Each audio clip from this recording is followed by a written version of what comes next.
Hello, everyone. We are Research IT. I'm Annabelle. I'm Ariana. And I'm Vaishnavi. And we create software tools and resources to support research in Agua Clara. So first, we'll introduce ourselves. Our goal as Research IT is to create software tools and resources to support Agua Clara research. We have two main tasks. Our first main task is to write and maintain a Python package of code useful for Agua Clara research. We are constantly trying to improve and update the package to match the researcher's needs.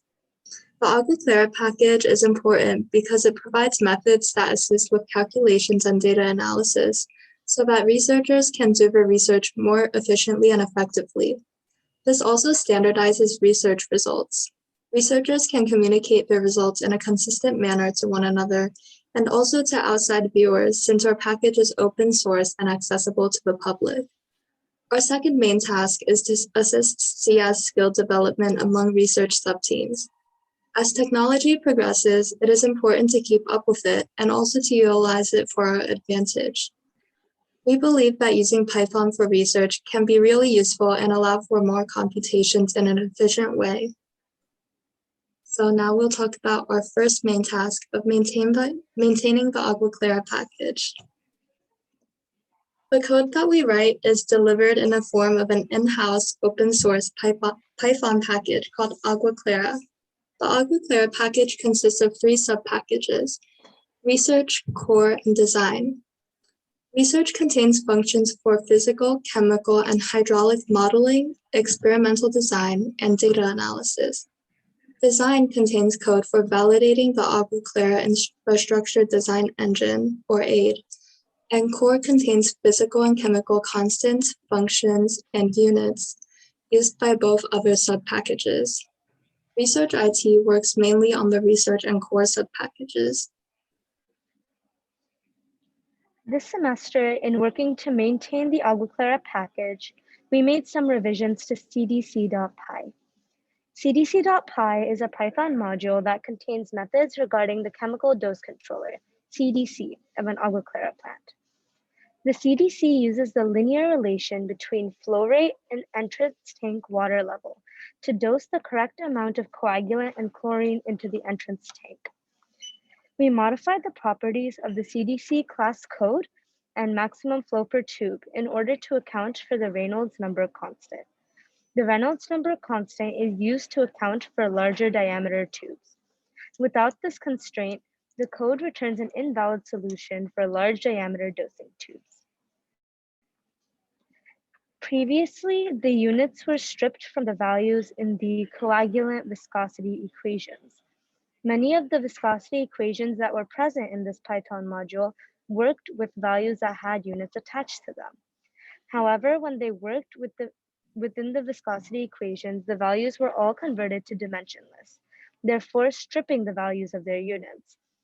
This caused inconsistencies in the calculations, which were then resolved by operating on the values with their units attached to them. In addition, we maintained the Agua Clara package by deleting some deprecated methods and values in the different modules. Methods are deprecated when they are no longer in use within the package. As a class evolves, we usually find that some methods may no longer be considered important. Methods are deprecated when they are no longer in use within the package. We then modified the PyTests corresponding with some of the modules in order to account for the deletion of the deprecated methods. The PyTests allowed developers to more efficiently test our code. As we are modifying the methods in our Python modules, we must also modify our tests to account for these changes in order for our code to pass all tests. Most Percoda functions take in a parameter path, which is normally a data file in the form of a .csv file or a .excel file, and we then convert that to a data frame. But we are trying to make these functions be more flexible in that they can take in different types of the path parameter for the various Percoda functions that require them in the package. We are adding a method to the Percoda parser module that will smooth data and subsample it. Rakota takes data points every 5 seconds, and researchers often don't need so much data. But if we only subsample data points, it may produce aliasing, which is an effect that causes different signals to become indistinguishable when sampled, and may affect our data analysis. Here's an example of aliasing. By taking periodic samples from a blue function, we are left with a yellow function, which has a different pattern from the original function. And if we analyze it, we'll have different results.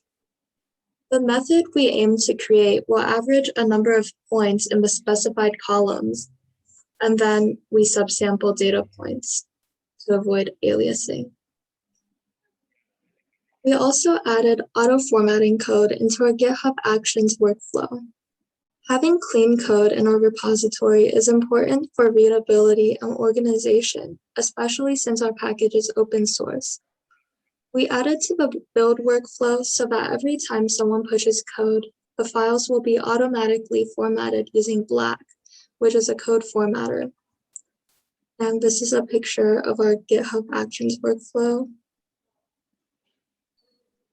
And earlier this semester, we released version 0.3.2 of the Agua Clara package to bump dependencies and add updated code. The Agua Clara package uses many other tools and libraries to help with calculations and file reading. Two of them, URLlib and Pillow, released high-severity security advisories, and we resolved it by upgrading the version used in the Agua Clara package. We released a new version with these changes, along with a pipes module update from last semester. If you would like to know more about security advisories, there is more information in our Appendix Slides. Now we will discuss supporting computer science skill development. So our second main task is supporting CS skill development in research subteams. So our tasks include writing tutorials for Agua Clara research and providing technical support to research subteams. The user guide is a project that we took on this semester and is more related to the Agua Clara package development than to the tutorials that we provide. However, we felt that a user guide could really help researchers in learning how to use the Agua Clara package to perform your calculations and data analysis. The difference between the user guide and the tutorials and training is that the Agua Clara user guide will be more specific to the Agua Clara package, while the tutorials and training give a basic understanding of general software tools for research, such as Python, GitHub, NumPy, and some of the Agua Clara package. We hope to include more in-depth information about how to use methods and also include examples of research code in our user guide.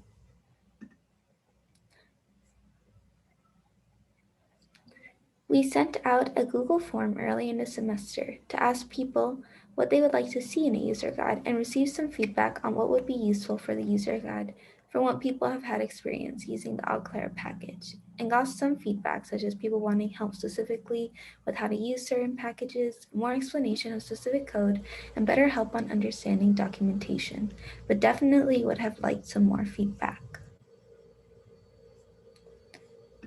So we spoke to a current grad student who is currently working on research that makes use of the Prakoda parser package.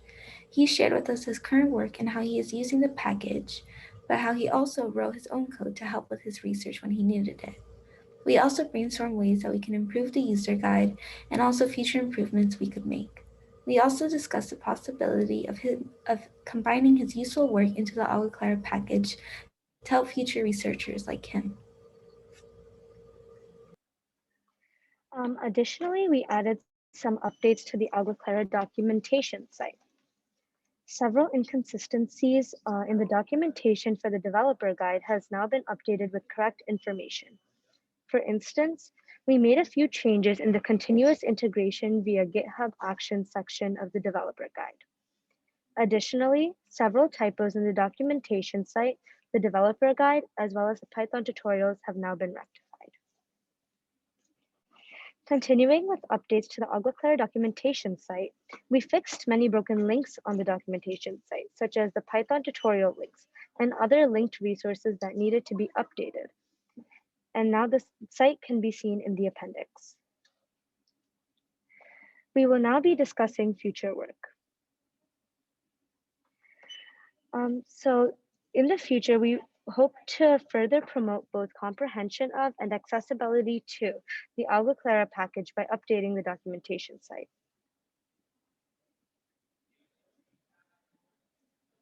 We also want to continue our pursuit of making a user guide to promote greater comprehension of the Agua Clara package. We also plan to add more functions to Percoda parser based on researchers' needs. And lastly, we would like to use Flake 8 to lint our code in addition to black auto formatting. Thank you for watching our presentation. If you have any questions or recommendations, please feel free to reach out to us on our GitHub or Slack or by email. Thank you. And here are our appendix slides with some definitions and useful links. Thanks, everyone.